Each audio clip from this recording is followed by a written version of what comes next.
EU foreign ministers are meeting for a second day in the Danish capital Copenhagen as pro-Palestinian protesters are staging themselves outside the venue.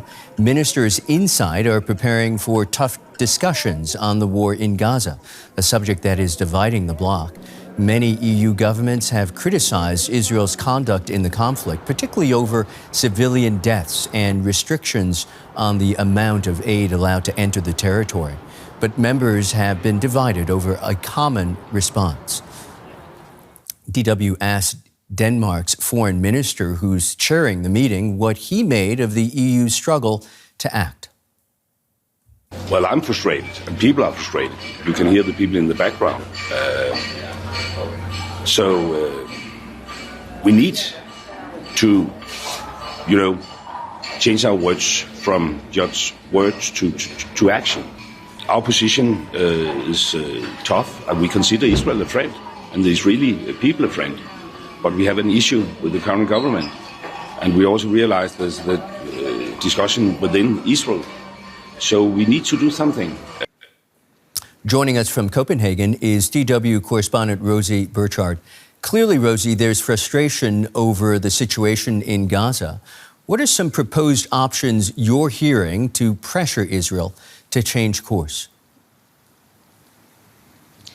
Yeah, there's definitely a sense sometimes that the only real diplomatic player with any weight here is the United States. But on paper, at least, that's not the case. The EU is Israel's biggest trading partner. So in theory, it should have some leverage. And I did manage to get my hands on some leaked documents where EU officials laid out a kind of menu of options they see as ways to pile possible pressure on Israel. And that ranges from things like sanctioning some Israeli ministers to downgrading trade ties that would make it more expensive for Israeli firms to export to the EU. There's also ideas of levelling tariffs on goods.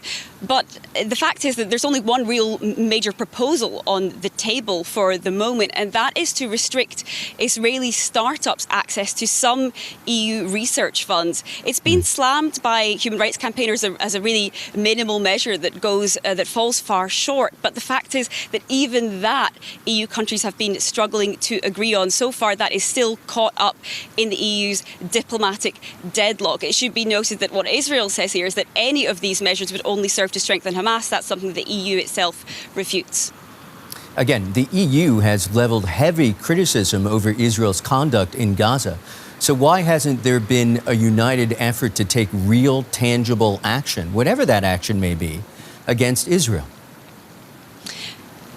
Yeah, there's been unity on a couple of things since the Hamas October 7th terror attacks. The EU's been united in its condemnation of Hamas, which is recognised as a terror organisation by the bloc, and in its call for the release of hostages. But let me tell you, that is where the unity ends, because ever since, every word of every statement has been debated agonisingly by diplomats. That's because this bloc is so totally divided. On one end of the spectrum, you have Spain that's calling for a total suspension of the deal that governs EU trade and ties with Israel. And at the other end of the spectrum, you have the likes of Hungary, which is seen as a really staunch ally of Israel. Now, there are some of these potential measures that require unanimous backing, so they are basically going nowhere given that Hungarian opposition. But some of them would only require backing from a weighted majority. That's the case with this proposal to restrict access to research funds. And there really all eyes are on Germany, because as the EU's most populous member state, it has a big role to play. But Germany so far says that kind of measure targeting civilian cooperation, it thinks, would not influence the Israeli government's decision-making. It is calling for a ceasefire. It's taken some measures at a national level, including that partial arms embargo. But I can tell you that charities, NGOs that I've spoken to are really accusing the EU of failing to use its leverage here, of total inaction. Oxfam told me it says the bar here is so low and that EU countries are still managing to trip over it. They see it really as a disgrace. That's something that EU ministers will be trying to address today, but we're not likely to see anything to really paper over those cracks in the divisions.